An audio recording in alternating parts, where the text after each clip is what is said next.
O título da palavra é A Maior Missão da Terra. E aí eu te faço uma pergunta. Você já se questionou sobre qual é a obra mais importante a se realizar na Terra? Você já se questionou, já esteve em crise alguma vez, dizendo, qual é o meu propósito de vida? Eu quero saber qual é o meu propósito. Deus, me fala qual é o meu propósito. Deus, eu preciso saber qual é o meu propósito. Eu até comprei aquele livro, Uma Vida com Propósito, mas eu li o livro todinho e não entendi. Qual é o meu propósito, Senhor? Hoje você vai saber. Tem outros que ficam, qual é meu chamado? Né? Aí vai lá para Efésios 4:11, e agora? Eu sou evangelista, eu sou apóstolo, eu sou profeta, eu sou pastor, eu sou mestre. Para que é que eu fui chamado? Tem gente que entra em crise com relação a isso. Mas existe um chamado que é mais importante do que todos os chamados que estão lá em Efésios 4:11. Existe um chamado que é muito mais importante do que qualquer serviço que você possa prestar na igreja. Existe um, que é o mais importante de todos, e é sobre esse que nós vamos falar. Inclusive, o Espírito Santo de Deus veio morar dentro de nós para nos auxiliar a realizar essa obra, essa missão. Tem crente que entendia, aqui não, mas tem crente que entende que o Espírito Santo é só para a gente tremer e cair. Mas não, querido, tremer e cair é consequência de um enchimento do Espírito Santo. Mas tremer e cair não é o objetivo do Espírito Santo. É uma consequência, mas não o objetivo. E qual é o objetivo do Espírito Santo morar dentro de nós? Primeiro, transformar a nossa vida. Segundo, transformar mais alguma coisa. O que será essa alguma coisa? Qual será essa outra missão? Você sabe que missão é essa? Tem alguém aqui que saiba qual é a missão mais importante da Terra? Dá um grito aí para me dizer qual é. Qual é a missão mais importante da Terra? Alguém se arrisca? Cadê os líderes de célula dessa igreja aí? Levanta a mão quem é líder de célula. Levanta a mão quem é líder de célula. Levanta a mão aí. Isso, mas não bota a cabeça assim para baixo não. Qual é a missão mais importante da terra? Fazer discípulos de Jesus. Essa é a missão mais importante da terra. Fazer discípulos de Jesus. Fazer discípulos para Jesus, queridos, é mais importante do que comer. É mais importante do que beber, é mais importante do que ter uma boa profissão, é mais importante do que ter realização profissional, realização financeira, é mais importante do que casar, é mais importante do que ter filhos, é mais importante do que tudo na nossa vida. Fazer discípulos de Jesus é a missão mais importante que todos nós recebemos, e isso é indistintamente, todos nós recebemos de Deus. Aqui em Mateus, capítulo 28, de 18 a 20, a palavra nos diz, então Jesus aproximou-se deles e disse, foi-me dada toda a autoridade no céu e na terra. Portanto, vão e façam discípulos de todas as nações, batizando-os em nome do Pai, do Filho e do Espírito Santo, ensinando-os a obedecer a tudo o que eu lhes ordenei, e eu estarei sempre com vocês até o fim dos tempos. Olha o finalzinho aqui, e eu estarei com vocês até o fim dos tempos. Quem aqui é templo e habitação do Espírito Santo de Deus? Para que é que o Espírito Santo de Deus está morando dentro de você? Primeiro, para transformar a tua vida. Segundo, para transformar a vida do teu irmão. É para isso que o Espírito Santo está morando dentro de você. Não é porque ele gosta dessa casinha, não. Não é por isso, não.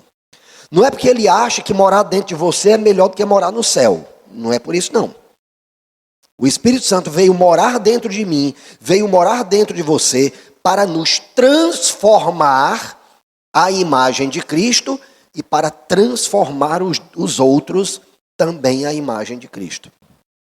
Então o Espírito Santo vem realizar uma obra em nós e uma obra através de nós. Você pode repetir comigo? Primeiro em mim, depois no outro. Repita também. Primeiro em nós, depois através de nós. Primeira obra tem que ser feita em nós, né? Como é que a gente vai ajudar alguém a viver uma vida santa se a gente não tem uma vida santa? Como é que a gente vai ajudar alguém a ser fiel a Deus quando é infiel a Deus? Né? Como é que vai fazer isso? Não tem como. A Bíblia, querido, não nos ensina a fazer convertidos.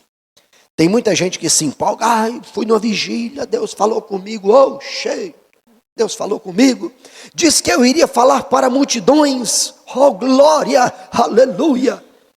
E aí se empolga, arruma uma tenda de circo e começa a fazer cruzada e tal, e prega a palavra, prega bem, e muitas, milhares de pessoas entregaram a vida a Jesus.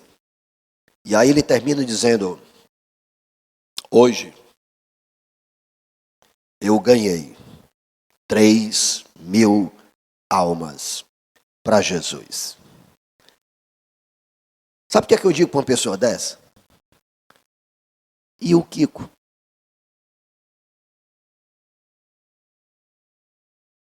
É legal fazer uma cruzada? É.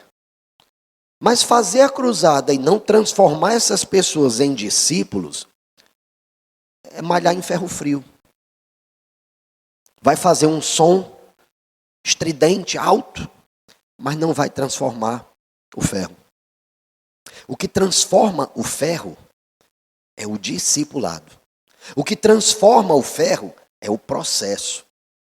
É isso que vai transformando as nossas vidas. É o processo no qual nós entramos a partir do momento que nós entregamos a vida a Jesus. Entregar a vida a Jesus é o primeiro passo, mas não é o único. É o primeiro passo. É o primeiro passo que nós damos numa caminhada com Cristo, numa caminhada de transformação com Cristo.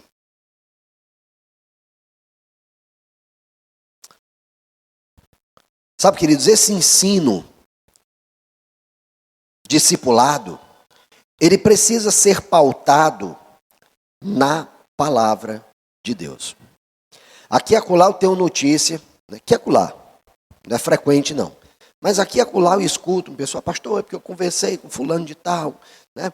Ele não é líder de célula não, ele não é discipulador ainda não, mas ele é nosso irmão em Cristo, né? Eu acho que ele é uma pessoa que merece um certo respeito pela caminhada dele.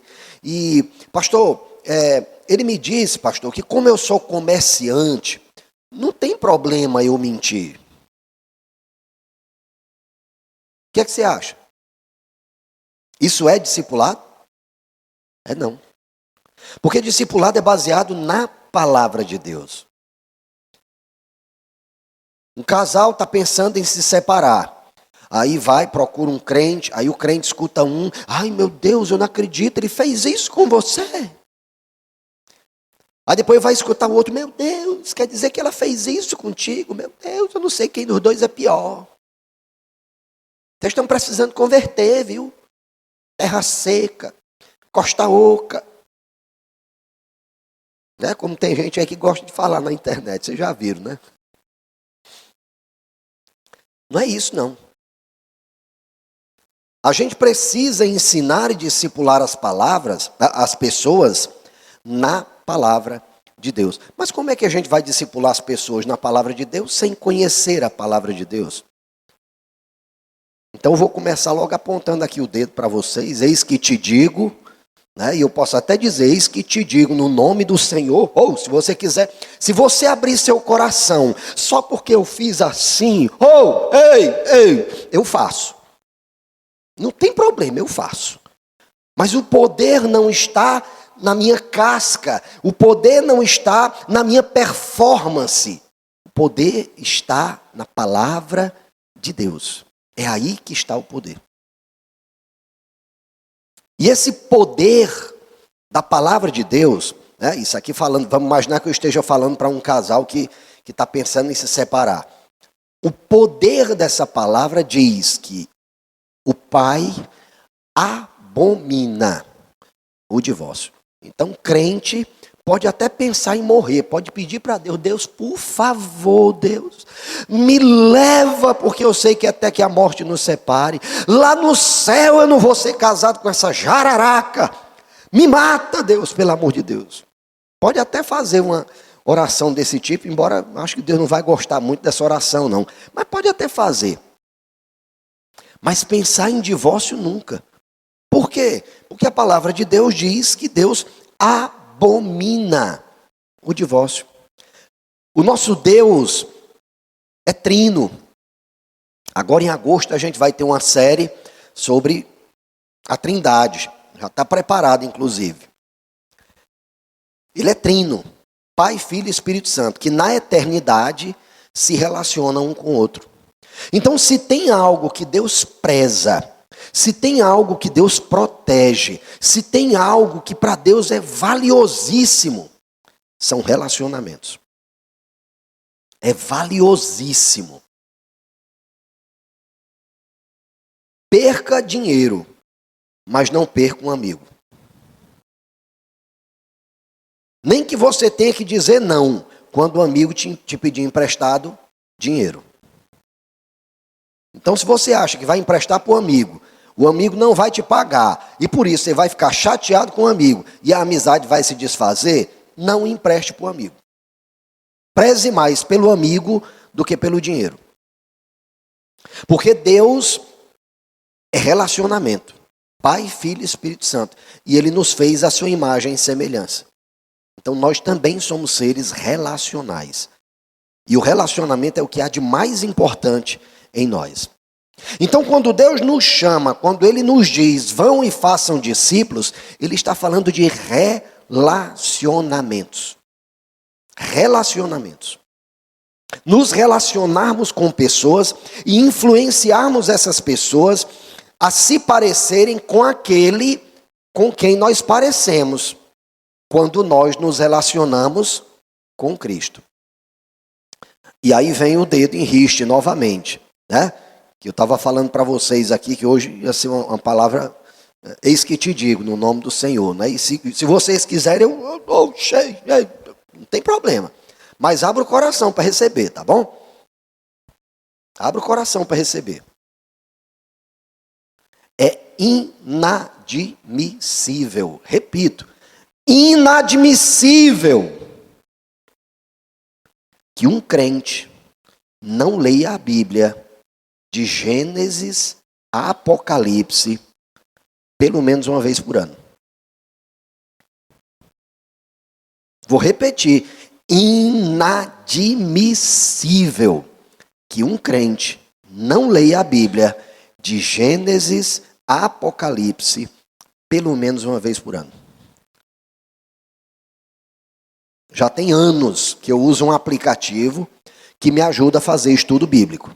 Então, ano passado eu fiquei só no Novo Testamento, né? Só. Ano atrasado, só os profetas, porque eu queria aprofundar, né? Mas esse ano eu disse, não, esse ano eu vou ler a Bíblia de novo, de capa a capa. O ano todinho, de capa a capa. E aí comecei. Hoje de manhã a gente saiu muito cedo, né? Hoje a gente saiu de casa cedo, porque a minha esposa precisava passar as músicas do louvor lá no Campo Junco muito cedo hoje. Então, poxa, eu cheguei lá 3 horas antes de 8h30. E aí eu disse, poxa, eu vou aproveitar para tirar meu tempo com Deus lá na sala de oração. Aí peguei o meu celular, o aplicativo está aqui, e eu comecei a ler. Sabe em quanto tempo eu terminei a minha leitura de hoje? 10 minutos. 10 minutos eu terminei a leitura de hoje. Aí eu fico me perguntando, será que um crente não pode tirar do seu dia 10 minutos para ler a Bíblia de capa a capa durante um ano?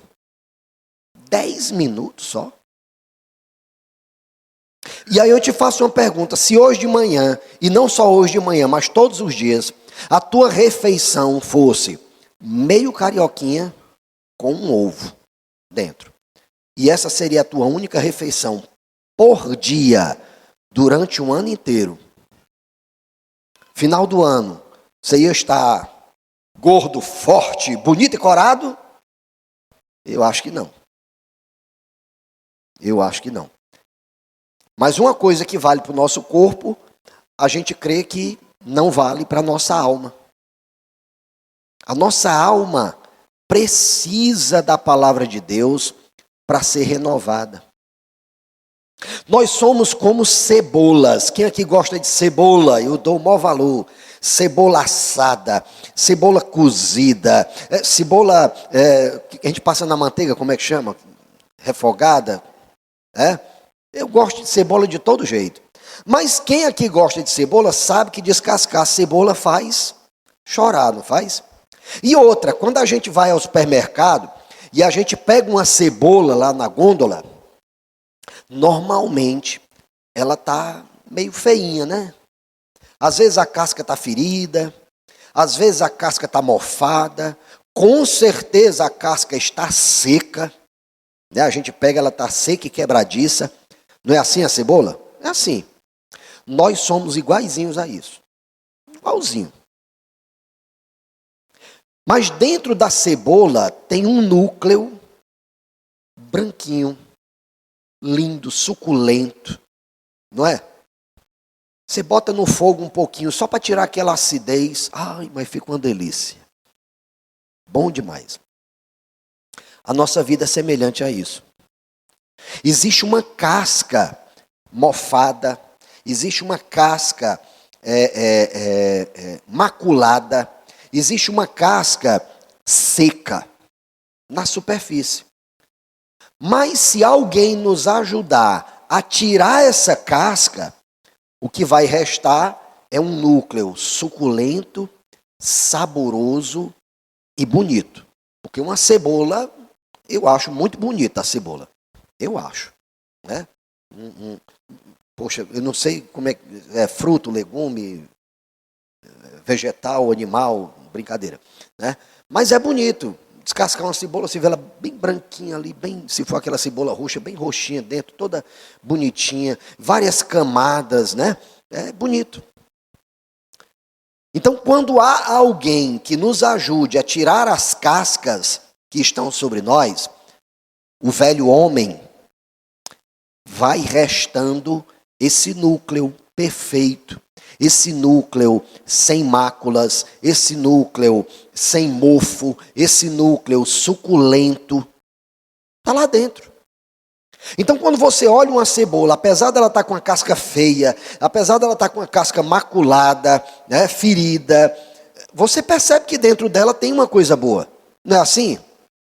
Mas quando nós olhamos para o nosso irmão perebento, reclamão, enjoado, mentiroso,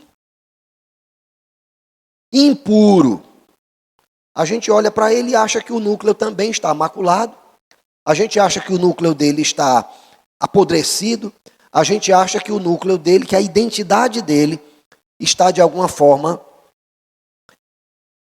inútil. Isso não deveria ser verdade, porque na verdade não é verdade. Nós precisamos compreender que se nós já entregamos a nossa vida a Jesus, nós temos agora uma nova identidade. E a nossa nova identidade está em Cristo. Quem aqui é nova criatura? Todos nós somos nova criatura.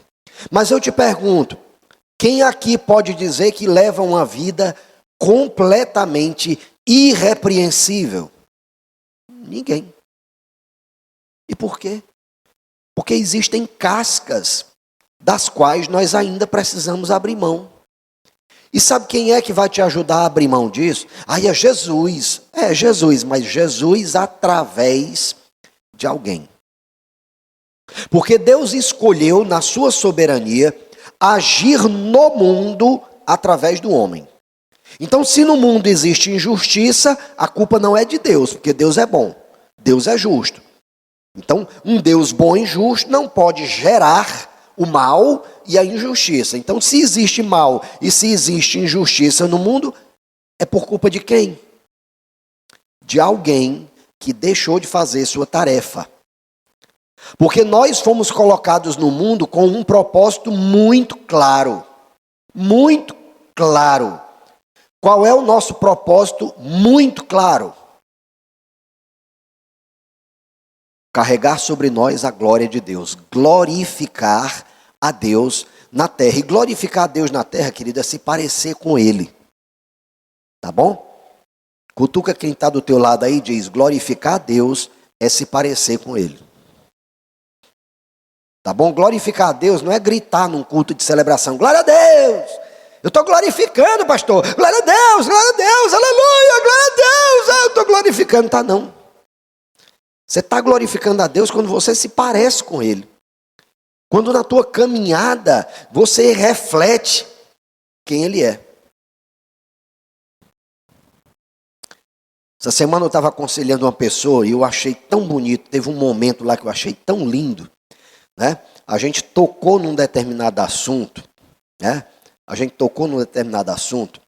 E ele embargou a voz, né, e disse, pastor, eu não posso ser diferente disso. São meus filhos. Ele disse, não era uma situação sobre filhos. São meus filhos. Eu dou as coisas para eles, não é porque eles merecem, é porque eles são meus filhos. Aí eu escutei isso e eu disse para ele, cara, se eu te disser que o que você está falando precisa ser uma revelação para muito pai dentro da igreja. Se eu te disser que o que você está falando deveria ser revelação na vida de todo crente, nós não recebemos de Deus nada porque merecemos, porque na verdade nós não merecemos. Mas ainda assim Ele não nos dá. E o nosso objetivo de vida aqui na terra não é se parecer com Ele? É ou não é? Parecer com Ele. Então como é que a gente pode dar para o irmão aquilo que a gente crê que ele merece? Não dá. A gente tem que dar para o irmão aquilo que nós recebemos de graça. Misericórdia, graça, generosidade, perdão. Nós recebemos de graça. Como não poderíamos dar de graça? Se o principal mandamento é amar a Deus sobre todas as coisas e ao teu próximo, como a ti mesmo. E aí quem é o teu próximo? É quem estiver próximo. É quem estiver próximo.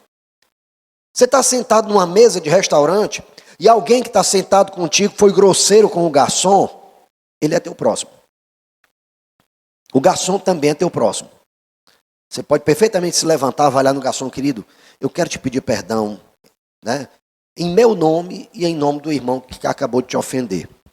Nos perdoe, eu acho que ele está um pouquinho irritado com alguma coisa, né? Eu vejo que não foi justa o comentário que ele fez. Poxa, que atitude legal.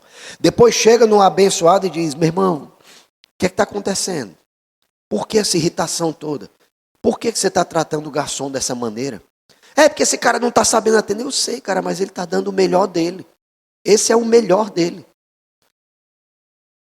Então você não podia ter feito isso com ele. Você deveria procurar por ele e pedir perdão. É assim que nós discipulamos pessoas. E uma das formas de nós discipularmos, queridos, é por meio do exemplo. 1 Pedro 5, 3, 4 nos diz, não hajam como dominadores dos que lhes foram confiados, mas como exemplos para o rebanho. Quando se manifestar o Supremo Pastor, vocês receberão a imperecível coroa da glória. Então nós não devemos agir como dominadores. Olhar para aquele irmão e dizer, olha, você tem que mudar a sua atitude. Porque senão a partir do dia tal eu não olho mais para você, não quero mais conversa comigo, você não entra mais na minha casa, não me ligue mais, me bloqueie nas suas redes sociais. Pecador. Não, a palavra está dizendo que a gente deve agir exatamente o contrário. Aqui e acolá eu escuto alguém queixoso, chateado comigo. É que pode o pastor andar perto de fulano de tal, de Beltrana? Que absurdo! Mas, querido, Jesus estava no meio de quem? Não era dos pecadores, não? Então, como é que nós, que somos sal da terra, que somos luz do mundo, não estaríamos no meio de pecadores? É onde nós temos que estar, para anunciar a palavra de Deus. Mas uma vez que essas pessoas entreguem suas vidas a Jesus, nós temos com elas um compromisso. E o compromisso que nós temos é ajudar essas pessoas a irem retirando essa casca da cebola, né? A irem retirando o velho homem e deixando florescer o novo homem, que é a imagem de Cristo. Então, quanto mais nós nos dispomos a nos despirmos dessas cascas, quanto mais nós ajudarmos outras pessoas a se despirem dessas cascas, mais nós glorificaremos a Deus com as nossas vidas e com a vida das pessoas que nós influenciamos. Agora, isso só acontece se nós estivermos focados, de fato, nas coisas do alto. Nós não somos gerentes de pecados, tá bom? Nós não somos gerentes de pecados. Sabe o que é um gerente de pecado? É aquela pessoa que, eu não sei se é do tempo de vocês, mas quando eu estava na escola, lá em Fortaleza, no colégio cearense, Marista Cearense, lá em Fortaleza, tinham alguns funcionários da escola que a função deles era fiscalizar. Então eles ficavam rodando os corredores para saber se não tinha menino no corredor, né? Na hora do intervalo para ver se não tinha menino fazendo alguma traquinagem, né? Então essa era a função dele. Tem muito crente que acha que essa é a função dele na igreja. Não, eu estou zelando pela santidade da igreja. Pastor, pecador ali. Pastor, tem outro pecador ali. Pastor, tem outro pecador acolá. Só esqueceu de apontar para si mesmo. E dizer, pastor, deles aí tudinho eu sou o pior, porque eu ainda estou falando mal deles. Eita, pastor, o chicote está pesado, pastor. Querido, mas a palavra de Deus é assim mesmo. Se a palavra de Deus não nos causar desconforto, ela não está fazendo o papel dela. A função da palavra de Deus não é deixar a gente arrepiado. A função da palavra de Deus não é deixar a gente tocado emocionalmente apenas. A função da palavra de Deus é nos transformar. Essa é a função da palavra. Então, se ela não nos choca, se ela não nos ofende, se ela não nos quebra, ela não está fazendo a função dela. Então a palavra de Deus precisa nos quebrar. Outra maneira de nós discipularmos pessoas é através da exortação na palavra. Tá bom? Exortação na palavra. Eu sei que tem muita gente, não aqui, mas eu sei que tem igrejas por aí que tem muita gente que na hora de influenciar pessoas, elas influenciam com base nos padrões do mundo, né? Eu não tenho nada contra coach, realmente não tenho, né? Não curto muito, confesso. Se você for ver aí quem é que eu sigo, dificilmente vai ter um, né? Mas eu fui desafiado, esse ano eu tenho que participar, né, por orientação do pastor Sandro, de um evento de um pastor muito conhecido que tem essa pegada. Confesso para você, eu estou indo por obediência. Querer ir, eu não quero não. Não quero não é o que eu gosto. E por quê? Porque eu tenho visto muito crente discipulando pessoas com base nos ensinamentos desses coaches, que às vezes são até coaches cristãos. Só que não é assim que nós discipulamos. Não é assim que nós exortamos. Nós exortamos na palavra. E na forma da palavra. Na forma da palavra. Olha o que diz Mateus 18,15. Se o seu irmão pecar contra você, vá e a sós com ele, mostre-lhe o erro. É a palavra. Então o que é que acontece? Se você estiver num canto e você viu o seu próximo pecar, quem é que tem que exortar o próximo? Quem é que tem que exortar o próximo? Tenha coragem de dizer aí. Quem é que tem que exortar o próximo? Sou eu. Fui eu que vi? Foi. Está errado? Tá. Está na palavra que está errado? Eu tenho um versículo que eu posso dizer, cara, está aqui, ó, esse versículo diz isso. Tem lá? Tem. Então quem é que tem uma obrigação de adverti-lo? Eu que vi. Graças a Deus isso não acontece aqui não. Aqui e lá ainda ocorre. Né? Mas graças a Deus, assim, no geral, a gente não tem problema com isso. Mas tem igreja por aí que, olha, 2.000 pessoas. Aí um irmão viu o outro pecar aqui, vou ligar para o pastor. Pastor! Eu vi o irmão fulano pecando, pastor! Eu respondo para a pessoa, e o Kiko? Que é isso, pastor? Você é o pastor da igreja. Pois é, querido, mas a palavra diz que quem tem que repreender o irmão é você. Não sou eu, não. A palavra também diz, especialmente quando é líder, né? A palavra está falando aí sobre liderança, sobre presbíteros, né? Se alguém vier a mim, por exemplo, para denunciar um presbítero da igreja, eu tenho que exigir dessa pessoa 2 testemunhas. Eu não posso receber a acusação de um presbítero se não for acompanhada de 2 testemunhas. Olha a seriedade do que a palavra de Deus nos ensina sobre como tratar a ofensa de um irmão. Já quem viu precisa de prova? Não. Aconteceu, estou vendo, está aqui, estou vendo, eu vi. Aí você liga para o irmão, ou então conversa com ele, se estiver com ele. Cara, dá uma palavrinha aqui contigo. Né? Pisou na bola. Pisou na bola. Quem aqui é pai de criança já deve ter recebido essa instrução. Quando vai disciplinar os filhos, o que é que tem que fazer? Olha como a gente procura aplicar Mateus 18. Você pega o filho, de preferência o pai, né? Venha cá, meu filho. Eu não lhe falei que se você fizesse tal coisa, você ia ser disciplinado? Falou, papai, mas olha... Não, bora aqui. Sai do ambiente público, leva para um ambiente privado e sozinho com o filho, repreende o filho e disciplina o filho. Não é essa orientação que se dá para crianças? É essa. Então, é Mateus 18, vai sozinho com o teu irmão que pecou. Aí você diz, não, pastor, mas ele não pecou contra mim não, viu, pastor? Ai, meu Deus do céu, agora eu vou ter que falar com o cara. Ai, não foi contra mim não, pastor. Deixa eu te dizer uma coisa, querido. Se você viu, quem quer que seja, pecando, essa pessoa pecou contra você também, porque você viu. Ela te escandalizou. Escandalizar os outros é ofensa. Chocar os outros é ofensa. É por isso que a gente tem que vigiar a nossa conduta. A gente não pode estar polemizando de graça, não. Só por polemizar. Tem gente que parece que gosta. Ai, quero chocar as pessoas.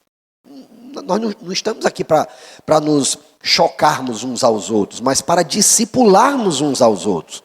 Para influenciarmos bem uns aos outros. Então quem é que tem que exortar o irmão e exortar em amor? Sou eu mesmo que vi. Olha que exortação linda que eu vou ler aqui para vocês. Colossenses 3, de 1 a 10. Olha que exortação linda. Portanto, já que vocês ressuscitaram com Cristo, procurem as coisas que são do alto, onde Cristo está sentado à direita de Deus. Quem aqui já ressuscitou com Cristo? Procure as coisas que são do alto. Prioritariamente as coisas que são do alto. Se são coisas terrenas, elas devem ser secundárias. Elas devem ser consequências, nunca objetivo. As coisas do reino de Deus, que são as coisas eternas, precisam vir em primeiro lugar em todos os aspectos da nossa vida. O nosso primeiro tempo precisa servir ao reino, o nosso primeiro recurso precisa servir ao reino. As nossas energias, as nossas emoções, a nossa razão precisa servir ao reino, prioritariamente. Depois, você pode até se dedicar às coisas terrenas. Porque a palavra de Deus diz, olhem os lírios do campo, olhem os pássaros. Eles não semeiam, eles não colhem. Mas nem no auge da sua glória, Salomão se vestiu tão bem quanto um lírio que brota no lodo e no dia seguinte morre.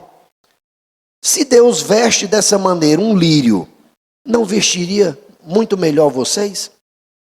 Aí ele conclui, priorizem o reino de Deus e a sua justiça, e todas essas coisas vos serão acrescentadas. Mateus 6, 33. Continuando. Mantenham o pensamento nas coisas do alto e não nas coisas terrenas. Pois vocês morreram e agora a sua vida está escondida com Cristo em Deus. Quando Cristo, que é a sua vida, for manifestado, então vocês também serão manifestados com Ele em glória. Assim façam morrer tudo que pertence à natureza terrena de vocês. Imoralidade sexual, impureza, paixão, desejos maus e ganância, que é idolatria. É por causa dessas coisas que vem a ira de Deus sobre os que vivem na desobediência, as quais vocês praticaram no passado, quando costumavam viver nelas. Mas agora, abandonem essas coisas: ira, indignação, maldade, maledicência, linguagem indecente no falar. Não mintam uns aos outros, visto que vocês já se despiram do velho homem com suas práticas e se revestiram do novo, o qual está sendo renovado em conhecimento à imagem do seu Criador.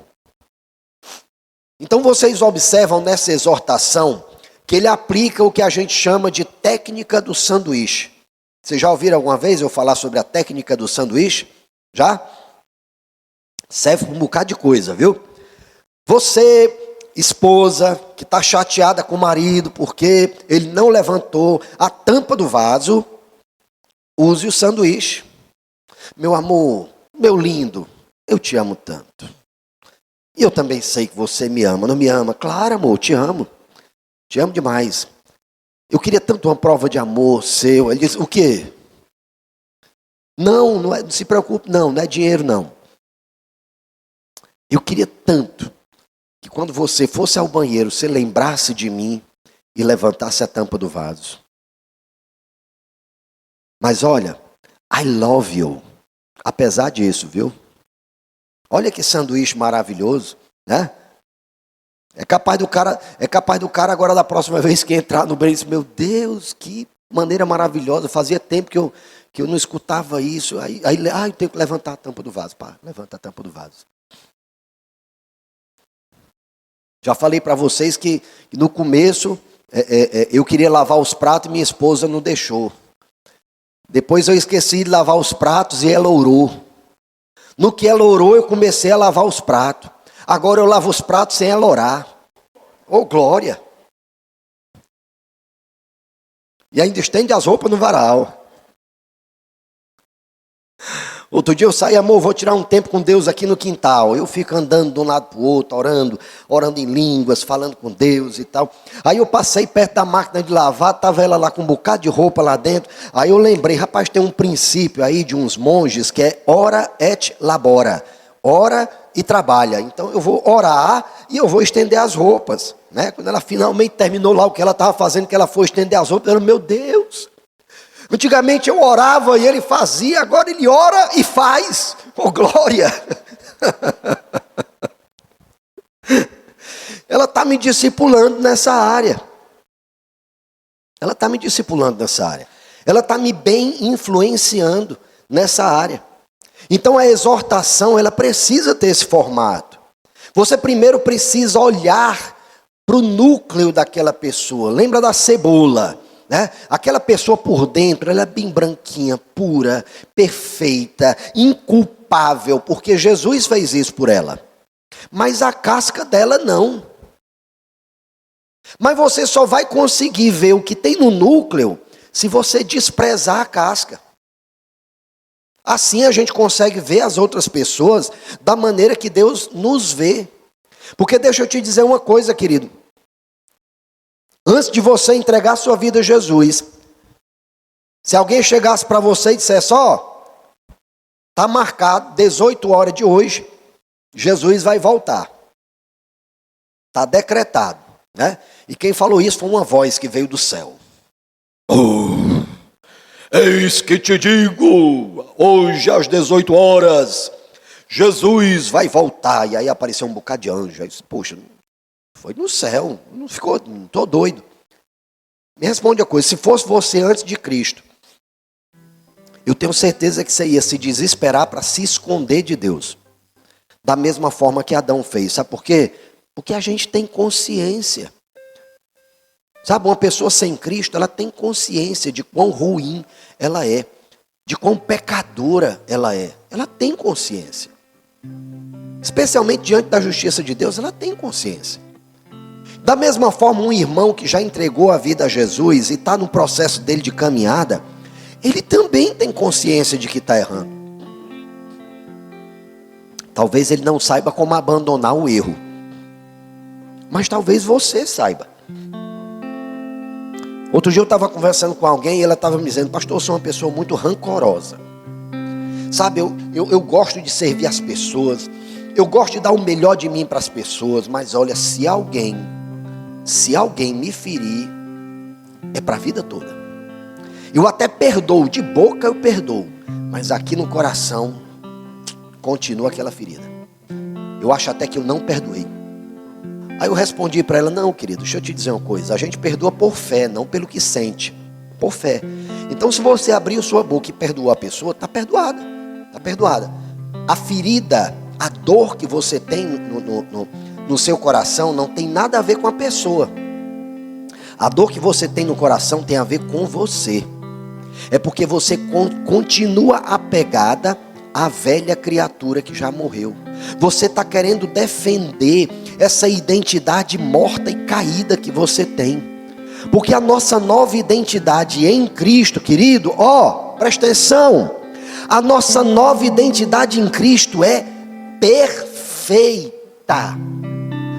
Mas nós não nos conscientizamos disso todos os dias. Todos os dias nós deveríamos nos olhar no espelho e dizer, a natureza de Cristo está em mim, o amor de Cristo está em mim, a perfeição de Cristo está em mim, a obediência de Cristo está em mim, a justiça de Cristo está em mim. Antes de abrir os olhos, a gente deveria dizer isso, para que a gente aproveite bem o dia. Porque a partir do momento que você olha para você mesmo e diz, a perfeição de Cristo está em mim, no decorrer do dia, quando você for fazer alguma coisa errada, você vai se lembrar, peraí, mas a perfeição de Cristo está em mim. Eu sou perfeito. Como é que uma pessoa perfeita faz isso? Não vou fazer não. Vou fazer não.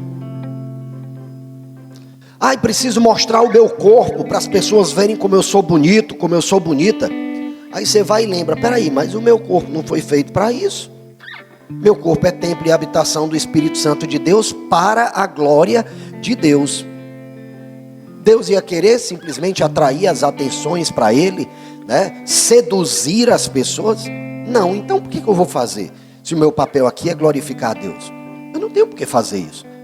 Eu não tenho por que vender meu corpo para que as pessoas me admirem. Não, eu já tenho a admiração de Deus. Sabe, queridos, então essa pessoa vai sendo transformada a partir da identidade de Cristo nela, não através da repreensão, não através do julgamento, não através da condenação. Nós não somos gerentes de pecados. Amém? Finalmente, nós discipulamos contemplando a beleza de Cristo. Às vezes a gente tem dificuldade de ver a perfeição de Cristo em nós. Mas tem algo que eu tenho absoluta certeza que você não vai conseguir desprezar. É a beleza de Cristo. Nós não conseguimos perceber essa beleza em nós. Porque quando nós olhamos para nós, a gente vê a casca seca da cebola e não vê o núcleo branco e suculento da cebola. A gente só vê a casca mofada, maculada, ferida. É só o que a gente vê quando se olha no espelho. Mas quando nós olhamos para a palavra de Deus e nos deparamos com a descrição de quem é Cristo, de quem é Deus, quando nós nos debruçamos na palavra e notamos quem Ele é, a gente se apaixona por Ele. Amém? A gente se apaixona por Ele.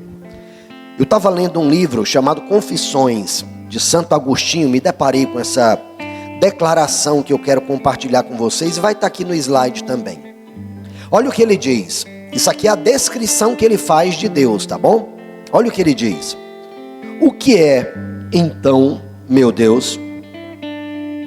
O que tu és, eu pergunto, senão o Senhor Deus? Pois quem é o Senhor, além do Senhor? Quem é Deus, além do nosso Deus? Sumo, melhor, potentíssimo, onipotentíssimo, misericordiosíssimo e justíssimo, secretíssimo e presentíssimo, belíssimo e fortíssimo, inabalável e incompreensível, imutável, mudando todas as coisas, nunca novas e nunca velhas. Tu estás sempre trabalhando e sempre em repouso, reunindo, mas não de qualquer necessidade, sustentando, preenchendo e protegendo, criando, nutrindo e trazendo maturidade, indo para buscar mesmo que nada te falte. Tu amas e não ardes em paixão, tu tens zelo e segurança, tu te arrependes e não sofres, tu te iras e és imperturbável. Tu mudas os teus trabalhos e não mudas os teus planos. Tu pegas de volta o que tu encontras e nunca perdeste. Embora nunca precises, tu fica feliz com o ganho. Embora nunca seja ganancioso, tu exiges juros. As pessoas oferecem a ti mais do que o necessário para se tornarem devedor de ti. Mas quem tem algo que já não é teu? Tu pagas dívidas, embora não deva nada a ninguém. Tu cancelas dívidas, mas não perdes nada. Olha que descrição maravilhosa de Deus. Sabe, querido, eu fui tocado por isso. A gente precisa ter o nosso espírito aberto a perceber a revelação de Deus em toda criatura. Eu estou falando aqui sobre a justiça de Jesus que foi imputada a nós. Eu escuto isso há não sei quanto tempo. Mas sabe quando foi que a ficha caiu? Quando eu escutei uma música. Eu escutei uma música e a ficha caiu. Puf. Meu Deus, a justiça de Deus foi imputada a mim. Eu sou digno. Eu sou perfeito. Quando Deus olha para mim, Ele não olha para mim, Ele olha para Cristo. Logo eu, quando olhar para mim, não devo ver a mim, mas a Cristo. E evidentemente que da mesma forma, quando eu olhar para o meu irmão, eu não devo ver o meu irmão, eu devo ver a Cristo. Não olhar para o irmão vendo apenas a casca maculada, mofada e seca, mas olhar para aquele irmão como quem contempla aquele núcleo branco e suculento. É interessante que nessa reflexão de Agostinho ele diz: tu ficaste feliz com o ganho, embora nunca seja ganancioso, tu exige juros. Deus exige juros de nós. E talvez você pergunte, mas do quê? O que foi que Ele me emprestou para que me cobre juros? Não, Ele não te emprestou não. Ele te deu, e te deu de graça. Ele te deu vida e vida eterna. Então imagina só esse Deus maravilhoso, que te deu de graça a vida eterna, que te deu de graça a possibilidade de viver eternamente, não apenas 120 anos, mas de viver eternamente. Com que cara você olha para esse Deus e diz: Deus, não leva a mal não, eu não posso discipular ninguém, porque eu tenho pouco tempo. Com que cara a gente diz isso para Deus? Não, Deus, eu não posso discipular ninguém, porque eu estou muito assoberbado com a minha o meu desenvolvimento profissional. Como é que a gente pode dizer isso para um Deus que nos deu a eternidade? Haverá o dia que nós estaremos com Ele e Ele nos pedirá contas do que nós fizemos e também do que nós não fizemos através do Espírito Santo. Não é só do que nós fizemos não, viu, queridos? É do que nós deveríamos ter feito e não fizemos. Então, é fundamental você perceber isso. Fazer discípulos não é um pedido de Cristo, é uma ordem. Não é um pedido, é uma ordem. Ele diz, portanto, vão, imperativo. Você já conjugou isso, né? Modo imperativo.